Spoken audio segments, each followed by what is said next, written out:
30% des sols de la planète connaissent une chute de fertilité. C'est le cas en Inde. Et pourtant, il y a 40 ans, ce sont ces engrais et ces pesticides qu'on accuse aujourd'hui qui ont sauvé le pays de la famine. Aujourd'hui, ce modèle est à bout de souffle et il a de lourdes conséquences humaines. Mais heureusement, comme toujours, il y a des hommes qui se battent pour sauver leur terre.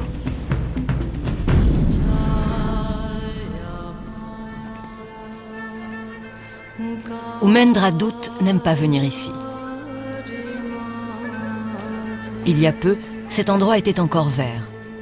Lui, le paysan, voit chaque jour un peu plus sa terre natale du Pendjab se dégrader.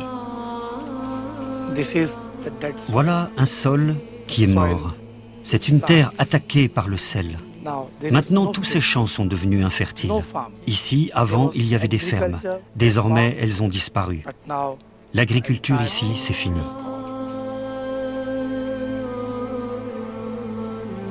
Les plaines du Pendjab sont épuisées. Par endroits, comme ici, à force d'irriguer, le sel contenu dans la terre est remonté à la surface. Ailleurs, ce sont les engrais chimiques qui ont atteint la fertilité des sols. Le sol du Pendjab est une des terres les plus dégradées d'Inde. Ça me rend vraiment en colère, car ce que nous perdons, c'est le résultat d'une évolution de centaines de millions d'années. Tout ça, nous sommes en train de le faire disparaître en seulement 25 ans. Je suis vraiment en colère. Cette colère se comprend. Avant, tous les champs du Pendjab étaient comme celui-ci. Grâce à l'agriculture moderne industrielle, cette région du nord de l'Inde a sauvé son pays de la famine. Mais si ce modèle, appelé Révolution verte, a sauvé des vies, aujourd'hui, il en vole aussi.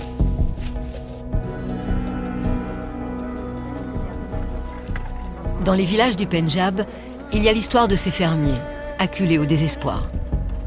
Comme souvenir d'eux, il ne reste que ces quelques photos. Dans ces familles, la Révolution verte s'est faite au prix d'un fils, d'un mari.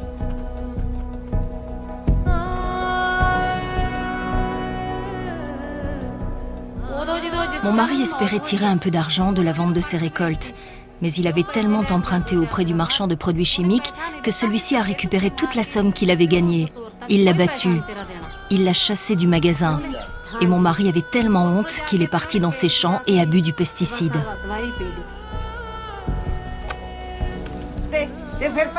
Mon fils avait beaucoup emprunté auprès des banques. Il n'arrivait plus à rembourser. Nous, on n'avait pas de bonnes récoltes. On ne pouvait pas l'aider pour couvrir ses dépenses. Et mon fils s'est suicidé sous toute cette pression.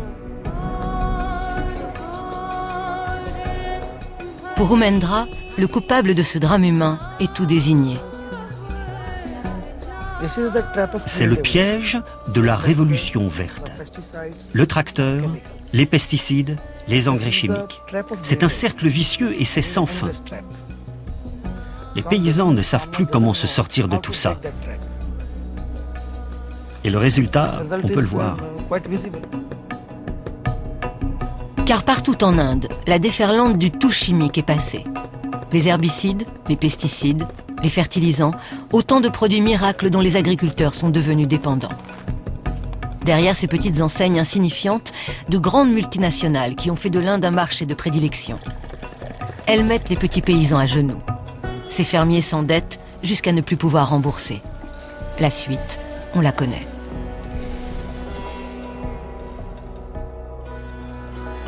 Dans ce village, 20 agriculteurs se sont donné la mort. En Inde, ils sont 25 000 à s'être suicidés. Oumendra Dutt en a assez de cette fatalité. De village en village, il rappelle à qui veut bien l'entendre qu'il faut revenir à des méthodes plus proches de la nature. Vous voyez, nous sommes dans une situation difficile en allant contre la nature, en utilisant tous ces produits chimiques. C'est sûr, on a gagné plus d'argent pendant un temps. Mais on a aussi fait rentrer le poison chez nous. La force d'Oumendra, c'est qu'il leur propose des solutions. Comme ici, le paysan a suivi ses conseils. Au lieu de pratiquer une seule culture, maintenant l'agriculteur fait pousser 25 espèces végétales différentes sur le même champ. Des courges, du blé, du maïs. Sans produits chimiques, les abeilles, indispensables à la pollinisation et menacées d'extinction dans le monde entier, sont revenues ici. La terre si fatiguée du Pendjab a retrouvé ses nutriments naturels. Vous voyez là, j'ai fait pousser 2 types de plantes différentes. Elles se nourrissent mutuellement comme des fertilisants. Cette plante-là, c'est comme un engrais naturel. Elle alimente l'autre à côté. Tout se trouve dans la terre. On ne nous l'avait jamais dit, car sinon les vendeurs de produits chimiques n'auraient pas pu gagner de l'argent sur notre dos. En proposant ce type d'agriculture, Umendra dérange, surtout les grandes multinationales. Les entreprises de pesticides ont commencé à nous menacer. Elles nous font un procès, à moi et à mon organisation. Elles nous traînent devant la justice pour nous dire que nous sommes en train de mettre en danger la sécurité alimentaire de l'Inde. Le marché des produits chimiques est sur le déclin. C'est pour ça qu'elles réagissent si violemment.